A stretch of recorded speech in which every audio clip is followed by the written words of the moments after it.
Hello student, welcome to the channel. So student, आज की इस वीडियो में हम जो टॉपिक डिस्कस करेंगे, टॉपिक है हमारा modern management principles. Previous videos के अंदर हमने जो चैप्टर है that is principles of management, उसके मीनिंग, फीचर और सिग्निफिकेंस को डिस्कस कर लिया है।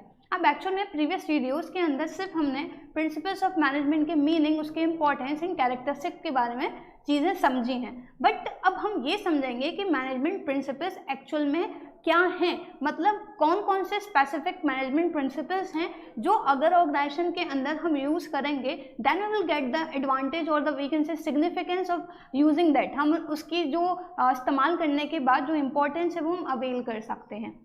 आज की इस वीडियो में हम बात करेंगे मॉडर्न मैनेजमेंट प्रिंसिपल्स की। एक्चुअल में स्टूडेंट, बिकॉज प्रीवियस वीडियोस के अंदर हमने प्रिंसिपल ऑफ मैनेजमेंट का मीनिंग, कैरेक्टरिस्टिक और सिग्निफिकेंस डिस्कस कर लिए हैं। डोंट गेट कंफ्यूज कि कैरेक्टरिस्टिक मैं बोल रही हूँ, it is generally refer to as feature और nature of principles of management. So modern management principles actual में क्या हैं, मतलब ये ऐसे हम मैनेजमेंट प्रिंसिपल्स के बारे में डिस्कस करेंगे जो थोड़ी मॉडर्न थिंकिंग पर बेस्ड हैं। और सबसे पहली बात हम ये डिस्कस करेंगे कि ये मॉडर्न मैनेजमेंट प्रिंसिपल किसने दिए हैं। तो मॉडर्न मैनेजमेंट प्रिंसिपल्स किसने दिए, was given by Henri Fayol. ये प्रिंसिपल्स किसने दिए, मतलब मॉडर्न मैनेजमेंट प्रिंसिपल्स दिए थे हेनरी फ्योल ने। अब एक्चुअल में अगर हम एक पर्सनालिटी, एक पर्सन जिसने एक्चुअल में क्या है कि किसी एक फील्ड के अंदर एक मेजर कंट्रीब्यूशन दिया है, मतलब सर्टेन प्रिंसिपल्स रिप्रेजेंट करे हैं, तो एक्चुअल में सबसे पहली बात ये ज़रूरी हो जाती है कि हम उस पर्सन के बारे में कुछ ना कुछ इन्फॉर्मेशन जो एक्चुअल में क्या है बहुत ज़्यादा बेसिक इन्फॉर्मेशन है वो हमें पता होनी चाहिए। इसीलिए हम सबसे पहले हेनरी फ्योल के बैकग्राउंड के बारे में, उनके लाइफ एस्पेक्ट के बारे में डिस्कस करेंगे। ओके, बिकॉज जैसे कि आप जानते हो AMU बोर्ड जनरली जो चाहे AMU बोर्ड स्टूडेंट्स हों, CBSE बोर्ड स्टूडेंट्स हों, तो मेनली जनरली क्या है MCQs और 1 मार्क क्वेश्चन आते हैं, तो उसमें इस तरीके के क्वेश्चन पूछ लिए जाते हैं। सबसे पहली तो बात ये है कि मॉडर्न मैनेजमेंट प्रिंसिपल्स किसने दिए, हेनरी फ्योल। अब इनके बारे में हम कुछ इंपॉर्टेंट एस्पेक्ट को डिस्कस करेंगे। सबसे पहली बात स्टूडेंट, ये जो हेनरी फ्योल थे ये कहाँ से बिलोंग करते थे, इन्होंने क्यों मॉडर्न मैनेजमेंट प्रिंसिपल्स रिप्रेजेंट करे, क्या क्या मॉडर्न मैनेजमेंट प्रिंसिपल्स उन्होंने रिप्रेजेंट करे, कितने मैनेजमेंट प्रिंसिपल्स दिए, ये बाय प्रोफेशन क्या करते थे एंड सो ऑन, ये सारी चीज़ें हमें डिस्कस करनी है। सबसे पहले हम बात करेंगे ये जो हेनरी फ्योल थे ये कहाँ पर इनका जन्म हुआ था। He was born in France. कहाँ पर ये इनका बर्थ हुई थी, कहाँ पर बॉर्न हुए थे, फ्रांस में, इन द ईयर 1841। 1841 के अंदर हेनरी फ्योल, जिन्होंने मॉडर्न मैनेजमेंट प्रिंसिपल्स दिए थे, उनकी बर्थ हुई थी फ्रांस के अंदर। ओके, ये जनरली क्यों है, क्योंकि एक्चुअल में याद रखना है, कंट्री का भी पूछा जाता है वेयर ही जनरली बिलोंग, तो the answer will be France. और किस ईयर में बर्थ हुई थी, द आंसर विल बी 1841। 1841 में इनका जन्म हुआ। हालांकि एक्चुअल में क्या है, ये जो प्रिंसिपल्स उन्होंने मैनेजमेंट के कंसर्न में रिप्रेजेंट करे, इसके पीछे कहीं ना कहीं इनका प्रोफेशनल लाइफ रिलेटेबल थी, मतलब ये प्रोफेशनल वे में जो काम करते थे, वी कैन से एक जॉब में इंगेज थे, तो वहाँ से उन्हें आइडिया मिला या कुछ लूप होल्स उन्होंने देखे उस ऑर्गेनाइजेशन के अंदर, उनको समझते हुए उन्होंने थोड़ा अपना दिमाग लगाया, रिसर्च एंड एक्सपेरिमेंट वर्क करा और सर्टेन प्रिंसिपल्स रिप्रेजेंट करे। तो एक्चुअल में ये जो मॉडर्न मैनेजमेंट प्रिंसिपल दिए हैं हेनरी फ्योल ने, इसके पीछे इनकी जो प्रोफेशनल लाइफ है और इनका जो जॉब में एंगेजमेंट है वो बहुत इंपॉर्टेंट है। तो एक्चुअल में ये बाय प्रोफेशन किस पोजीशन पर काम करते थे, so he joined a coal mining company. इन्होंने क्या करा, एक कोल माइनिंग कंपनी को ज्वाइन करा इन द ईयर 1860। 1860 के अंदर हेनरी फ्योल ने एक कोल माइनिंग कंपनी को ज्वाइन करा जॉब करने के regarding. He joined a coal mining company in 1860 and started working as a coal mining engineer. और उस कंपनी के अंदर उन्होंने क्या करा, एक कोल माइनिंग इंजीनियर के तौर पर की हैसियत से काम करना शुरू करा, as a coal mining engineer.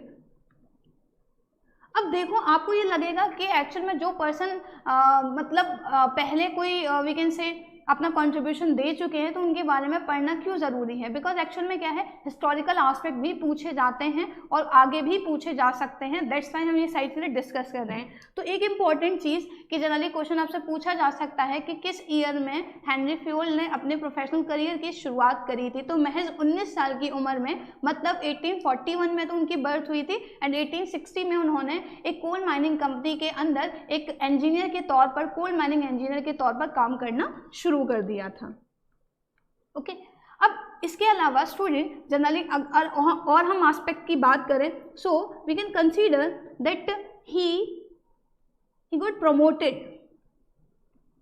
he got promoted as a managing director।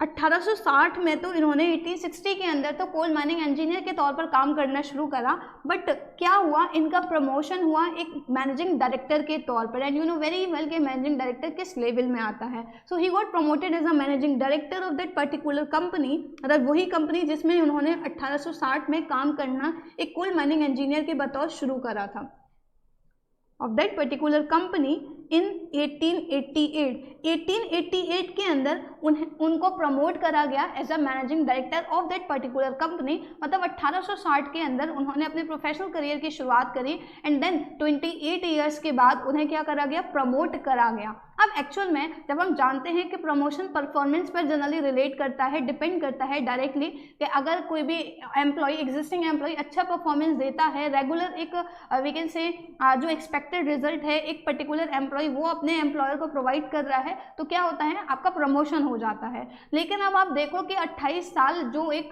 काफ़ी लंबा टाइम पीरियड है, 28 साल के बाद हेनरी फ्यूल को एमडी के बतौर एक्चुअल में क्या करा गया, प्रमोट करा गया। बिकॉज एक्चुअल में स्टूडेंट ये 28 साल का गैप इसलिए था उनके प्रमोशन के पीछे, बिकॉज जिस कोल माइनिंग कंपनी में हेनरी फ्यूल काम करते थे वहाँ का मैनेजमेंट बहुत ज़्यादा इफेक्टिव और एफिशिएंट नहीं था। वहाँ एक्चुअल में क्या है, the we can say organization doesn't care about the we can say कि आपके एम्प्लॉय सेटिस्फाइड है या नहीं है, वो मोटिवेट है या नहीं, एक्चुअल में वो सेटिस्फैक्ट्री मैनर में काम कर रहे हैं या नहीं कर रहे हैं, वो विलिंगली सारी चीज़ों को परफॉर्म कर रहे हैं या नहीं। एक प्रेशराइज फॉर्म था, काम करने वाले एक्चुअल में क्या है, बहुत खुश नहीं थे, बिकॉज मैनेजमेंट नहीं था ऑर्गेनाइजेशन के अंदर।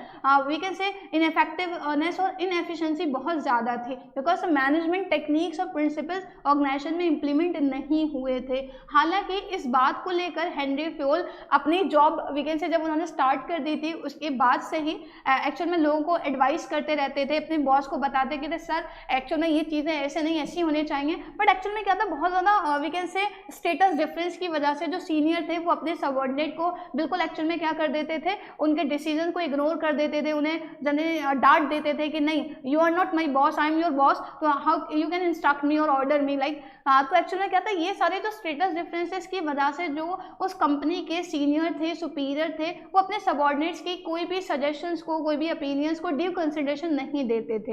हालांकि हेनरी फ्यूल बार बार ये बात कहते थे कि अगर सारी चीज़ें इसी सिस्टम के साथ चलती रहीं तो ऑर्गेनाइजेशन को एक दिन बहुत बड़ा, जो एक्चुअल में कहते हैं ना कीमत, एक बहुत बड़ा वी कैन से जो प्रॉब्लम है कंपनी को फेस करनी पड़ेगी। हालांकि उनकी ये वार्निंग सही भी साबित हुई और वो कंपनी लिक्विडेशन और वी कैन से इंसॉल्वेंसी के स्टेज पर जा चुकी थी। जब कंपनी इंसॉल्वेंसी के स्टेज पर गई तो ईजीएम कंडक्ट करी गई थी, that is extraordinary general meeting, जहाँ ये डिसाइड करना था कि कैसे हम इस पोजीशन से, अगर सब लोग बैठकर डिसाइड करें तो हो सकता है कोई सॉल्यूशन निकल आए, हो सकता है कोई हल निकल आए और हम उस जनरली सिचुएशन से ओवरकम कर सके बीइंग अ कंपनी। ओके, तो मीटिंग कॉल करी गई। फिर इसमें देखा गया कि अगर हम ओवरकम करने के मेजर्स ले रहे हैं तो हम किन लोगों को काम पर रखें और किन लोगों के काम के स्टेटस को इंक्रीज करें, ताकि उनके पास रिस्पॉन्सिबिलिटी जब हम बढ़ा रहे हैं तो उसके अकॉर्डिंग उनके पास अथॉरिटी भी उतनी दी जाए।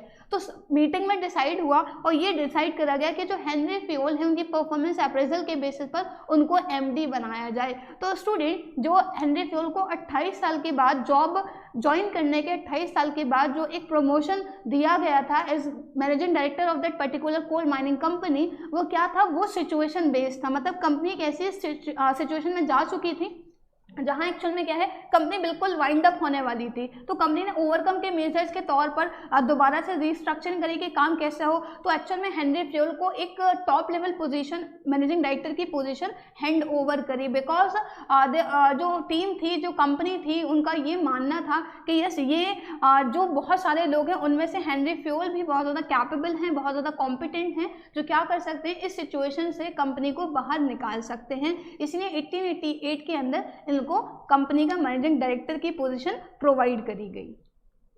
ओके, सो जब इनको मैनेजिंग डायरेक्टर की पोजीशन मिली, when he got the we can say position belong to top level, तो इन्होंने अपनी अथॉरिटी का मिसयूज नहीं करा, बहुत बेहतर तरीके से अपनी अथॉरिटी का इस्तेमाल करा, और जनरली अपने इस ओहदे पर पहुंचने के बाद उन्होंने रिसर्च वर्क, हालांकि वो पहले से एक्सपेरिमेंटेशन कर रहे थे दैट जो भी लूप होल्स हैं उनको कैसे हम रेक्टिफाई कर सकते हैं, वी कैन से कैसे रिजॉल्व कर सकते हैं। तो इसके लिए क्या करा, ही give 14 principles.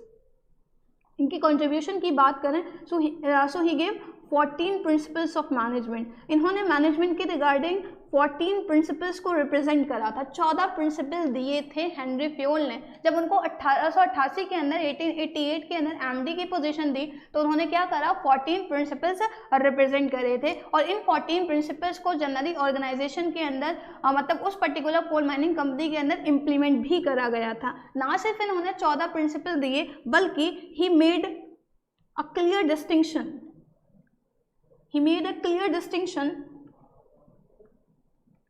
between technical and managerial skills. Henry Fayol ने एक्चुअल में एक डिमार्केशन बताई, एक डिफरेंस बताया कि जो टेक्निकल स्किल्स हैं और मैनेजरियल स्किल्स हैं वो सेम नहीं हैं, ये दोनों अलग अलग हैं, और इस चीज़ को हमें अंडरस्टैंड करना है। हर कोई मैनेजर टेक्निकल काम नहीं कर सकता, और हर टेक्निकल फील्ड का बंदा मैनेजर वी कैन से जो रिस्पॉन्सिबिलिटीज़ हैं उनको अच्छे से सेटिस्फाई नहीं कर सकता। तो there is a difference between the technical skills and managerial skills. Technician होते हैं, so what do you expect, एक टेक्नीशियन सारी चीज़ों को, मतलब एक टेक्नीशियन क्या एक अच्छा मैनेजर हो सकता है? नहीं, बिकॉज बीइंग अ टेक्नीशियन हमें कुछ अलग स्किल्स चाहिए होती है, और मैनेजर्स के लिए हमें मैनेजमेंट के लिए या मैनेजर की पोजीशन के लिए, मैनेजर की रोल परफॉर्म करने के रिगार्डिंग हमें अलग स्किल्स की रिक्वायरमेंट होती है। तो ये डिमार्केशन भी बताया हेनरी फ्यूल ने।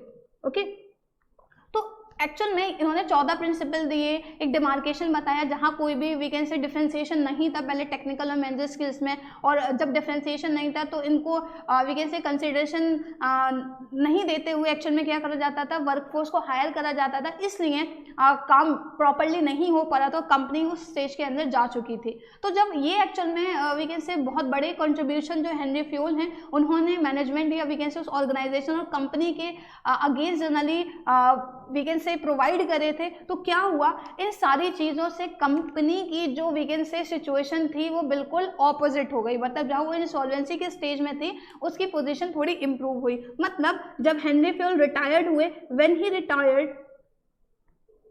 He got retired after 30 years of his service, his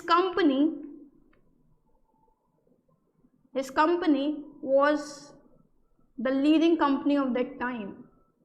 मतलब 30 साल के बाद, मतलब सर्विस ज्वाइन करने के 30 साल के बाद जब उन्होंने उस कंपनी से रिटायरमेंट लिया, उनका जब रिटायरमेंट हुआ तो वो पर्टिकुलर कंपनी क्या थी, लीडिंग कंपनी थी। मतलब एक ऐसी ऑर्गेनाइजेशन जो बिल्कुल इंसॉल्वेंसी की स्टेज, बिल्कुल वाइंडिंग अप के स्टेज पर जा रही थी। हेनरी फ्यूल ने अपने we can say research work से, अपने एक्सपेरिमेंटेशन से, अपनी प्रैक्टिस से, अपने इंटेलेक्ट से क्या करा, 14 प्रिंसिपल्स को ड्राइव करा, टेक्निकल मेजर्स के इसमें डिफरेंस बताया, और इन सारी चीज़ों के को सोच समझ कर इम्प्लीमेंट करने के बाद वो कंपनी लीडिंग कंपनी की लिस्ट में शुमार हो चुकी थी, इंक्लूड हो चुकी थी। अगर हम वैकेंसी हिस्टोरिकल बैकग्राउंड की बात करें तो एक्चुअल में क्या है, टॉप 10 कंपनी की लिस्ट में वो माइनिंग कंपनी का नाम आता था जब वो 30 साल बाद एक्चुअल में अपनी सर्विस ज्वाइन करने के 30 साल बाद जब रिटायर हुए थे। मतलब 1888 में तो उनको जनरली क्या प्रमोशन मिला और पूरे 30 साल तो 1890 के अंदर उनका रिटायरमेंट हो गया था। तो अब देखो 1.5-2 साल के अंदर एक्चुअल में क्या है बहुत बड़ा चेंज आया कि कंपनी एक वी कैन से इंसॉल्वेंसी की स्टेज से निकलकर एक जनरली लीडिंग कंपनी की कैटेगरी में इंक्लूड हो चुकी थी। इसी वजह से एक्चुअल में अगर हम टाइटल की बात करें, because of this major contribution, अगर हम टाइटल की बात करें तो हेनरी फ्योल को जो टाइटल दिया जाता है वो फादर ऑफ मॉडर्न मैनेजमेंट दिया जाता है। अब हमने इनकी कंट्रीब्यूशन के रिगार्डिंग तो बात कर ली और इसी कंट्रीब्यूशन की वजह से इनको जो टाइटल दिया जाता है स्टूडेंट, वो टाइटल है father of modern management. Father of modern management भी कहते हैं, फादर ऑफ जनरल मैनेजमेंट भी कहा जाता है। ये चीज़ आपको ध्यान रखनी है बिकॉज एमसीक्यू या 1 मार्क में क्वेश्चन मोस्टली पूछे जाते हैं। इसके अलावा स्टूडेंट और कुछ इनके लाइफ एस्पेक्ट से रिलेटेड क्वेश्चन पूछे जा सकते हैं, जैसे कि जितने हम कंट्रीब्यूशन की बात करें, इन कंट्रीब्यूशन में एक और चीज़ इंपॉर्टेंट है कि जो 14 प्रिंसिपल हेनरी फ्योल के थे, इन प्रिंसिपल्स का मेन फोकस था मैनेजमेंट के टॉप लेवल के रिगार्डिंग। मतलब जो भी प्रिंसिपल्स थे, his we can say contribution was mainly concerned with top level. किससे कंसर्न था? टॉप लेवल से। मतलब एक्चुअल में इन्होंने जितने भी वी कैन से प्रिंसिपल्स दिए that we will discuss in the next video इंशाल्लाह। तो जितने भी वी कैन से इन्होंने प्रिंसिपल्स दिए या जितना भी we can say clarification provide करा, चाहे वो फंक्शंस ऑफ मैनेजमेंट की फॉर्म में भी हो, because in the first chapter as well we have discussed that the acronym was also given by Henri Fayol regarding the functions of management. तो जो भी कंट्रीब्यूशन था वो मेनली कंसर्न था टॉप लेवल से। इसी वजह से बिकॉज ऑफ दिस, इसी वजह से इनको एक और टाइटल दिया जाता है, and because of this he also known as, इसी वजह से इनको फादर ऑफ एडमिनिस्ट्रेटिव थ्योरी भी कहा जाता है। He is also known as father of administrative theory. Why he was known as the father of administrative theory? Because actual में इनके जितने भी कंट्रीब्यूशन था, जितने भी प्रिंसिपल्स की फॉर्म है, वो किससे कंसर्न था? वो हमारे टॉप लेवल से कंसर्न था। और टॉप लेवल मेनली एडमिनिस्ट्रेशन का काम करता है, इसीलिए इनको फादर ऑफ एडमिनिस्ट्रेटिव थ्योरी भी कहा जाता है। And one last and most important point student, जब हमने इनकी बर्थ की बात करी, भाई कहाँ इनकी बर्थ हुई थी, किस ईयर में हुई, कब इन्होंने professional we can say life की शुरुआत करी, अपनी जॉब कब स्टार्ट करी, जॉब के दौरान क्या क्या इनकी पोजीशन में चेंज आया, कैसे रहा। अब हम बात करेंगे कि इनकी डेथ कब हुई थी। सो ही डाइड इन 1925 के अंदर हेनरी फ्योल की डेथ हो गई थी। ओके, हो चुकी थी। जनरली ये चीज़ें आपको याद रखनी हैं। आसानी के लिए मैं बता दूं कि आप ऐसे टाइम पीरियड इस तरीके से आप लिख सकते हो ताकि आपको याद है। In 1841 he was we can say born in France और 1925 में इनकी डेथ हो चुकी थी। तो ये थे मॉडर्न मैनेजमेंट प्रिंसिपल्स के रिगार्डिंग कुछ ओवरव्यू, जो एक्चुअल में जिस पर्सन ने ये सारे प्रिंसिपल दिए थे उनके बारे में डिस्कशन करना काफ़ी ज़रूरी था। और ज़रूरी इस लिहाज से भी था क्योंकि एक्चुअल में ये आपके एग्जाम में पूछा जाता है। बिकॉज बीइंग अ स्टूडेंट हम सिर्फ उन चीज़ों को पढ़ने में इंटरेस्टेड होते हैं जो एक्चुअल में क्या है, जो एग्जामिनेशन का पार्ट होते हैं, जिससे कुछ क्वेश्चन ड्राइव करे जाते हैं। तो मैं बता दूं ये एक ऐसा टॉपिक है जिससे आपको एक MCQ तो ज़रूर मिलेगा। अब 1 नंबर के लिए आपने मेहनत तो करनी पड़ेगी। तो ये सारे पॉइंट आपको याद रखने हैं। ओके, आई होप आपको टॉपिक क्लियर हुआ स्टूडेंट। इंशाल्लाह नेक्स्ट वीडियो के अंदर हम हेनरी फ्योल के प्रिंसिपल्स को स्टार्ट करेंगे। कोई भी अगर आपकी क्वेरी है तो प्लीज़ हमें कमेंट जरूर करिए। Thanks for watching this video student. Stay tuned for more videos.